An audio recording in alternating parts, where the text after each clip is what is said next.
Blue ocean strategy. The blue ocean strategy. Blue ocean strategy. Blue ocean strategy. Blue ocean strategy. This man right here saved my damn YouTube career, and in this video I want to tell you how. One strategy that Jake was talking about in one of his videos saved my YouTube career. Now, before I watched the video in which he talked about this strategy, I was lost. I was barely getting any views. To be honest, I'm still not getting too many views, and sadly I had no clarity, and that wasn't too long ago. But before I tell you how all of this changed, let's first talk about that strategy. Let's start with red oceans. Red oceans are defined by industry boundaries and the blood spilled from an excess of competition. An excess of competition equals fewer profits or fewer viewers in YouTube's case. There is an outright cap on how high you can reach in red oceans. Blue oceans, though, have more significant potential and opportunity for highly profitable growth because of their untapped nature. It's hard to see clearly when you're in a red ocean, but you must step away from it to find your blue ocean. Blue oceans let you stop competing because you'll be your own competition. Sometimes you'll find a blue ocean when you sail somewhere new. But, usually, your blue ocean is just outside your current industry. And after consuming more videos, articles, and overall content in relation to this blue ocean strategy, your boy got to work. Now, this process wasn't particularly easy, but it was so worth it. And the thing with this is, it didn't quite take me as a short amount of time as I'm showing in this video. I kind of took maybe about 3 weeks to do everything. So if you do decide to implement this, take your time. Now let me explain what happened. I first listed out what my preferred YouTube channel niches were that I personally love to consume. Then I ticked off the ones that I wanted to incorporate into my own channel and decided on finance/investing/money, that niche, and then combined with the edutainment niche and a little bit of film essays with a little dash of comedy from certain channels that niched into comedic journalism in and around that. And then after that, I listed out all the components of the channels or the niches, I would like to say, that I wanted to merge together. And there was actually a little in-between step where I wrote down the potential channel categories or topics that I wanted to personally discuss. And P.S. Jake Tran kind of did the heavy lifting for me on this one, because I saw that what he was doing was what I wanted to eventually do, but then I needed a way to differentiate myself since he was already doing it, right? So I decided on adding a little bit of that comedic element to it.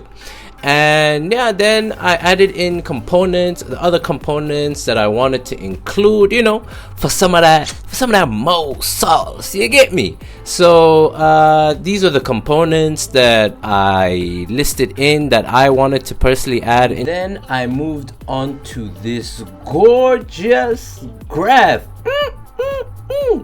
I do not know what it is about a good graph, but when I see one, my mo tingle starts to come alive. Let me know in the comment section down below if you get me. So this is it. Essentially, the channel categories, the channel competition, well, not competition, sorry, but my preferred channel niches that I love to watch, and then my own little channel as well, elements. And you can see the elements down here. All those elements, and like I said, Jake Tran already did the work for me, because that's pretty much the types of videos that I want to make with a little comedic effect. So yeah, there it is. There's also this 4 actions framework that I found tremendously helpful, and the authors of the Blue Ocean Strategy book actually have this framework called the Strategy Canvas. The canvas is used to evaluate the different competition in your niche, and after you understand the competition and the market in which your company or YouTube channel, in my case, resides, then you ask yourself 4 vital questions. Question number 1 is, what are the factors that the industry takes for granted and should be eliminated. Question number 2 is which factors should be well reduced below industry standard? Question number 3 is which factors should you raise above industry standard? Question number 4 is which factors should be created that were never offered before? Each of these questions, I promise you, if you follow these questions and ask yourself these questions, they will help you gain an upper hand over your competition and in turn helping you find that blue ocean. And now on to the Blessed Father's Drive, Google Drive, and more in particular, the Google Sheets. So this is, I had to digitize everything, me being me, just in case, So right here, you can see from left to right, the niches I wanted to incorporate and mesh, from finance, edutainment, to comedic journalism or comedy, and then mine here. And then you can see the component of each niche. And right next to it, you can see a score I gave them from 1 to 5 of where those particular niches are. And here you can see what I wanted to put in, what I wanted to, actually I don't think I took anything out, to be honest. I think I just added elements. So yeah, I right here I also gave me a little score of 1 to 5 to see of like the intensity of each component that I want to implement. Woo! And then down here, the beautiful oh my mode tingle is activated. I'm sorry.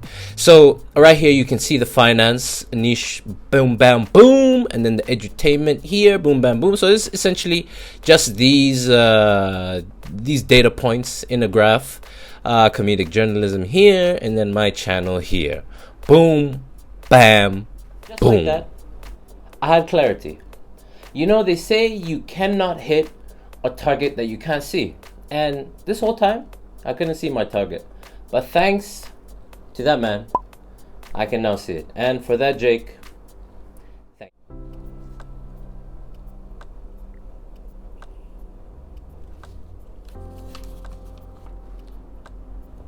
Learn to love the grind. This life is a grind itself. It's all a process.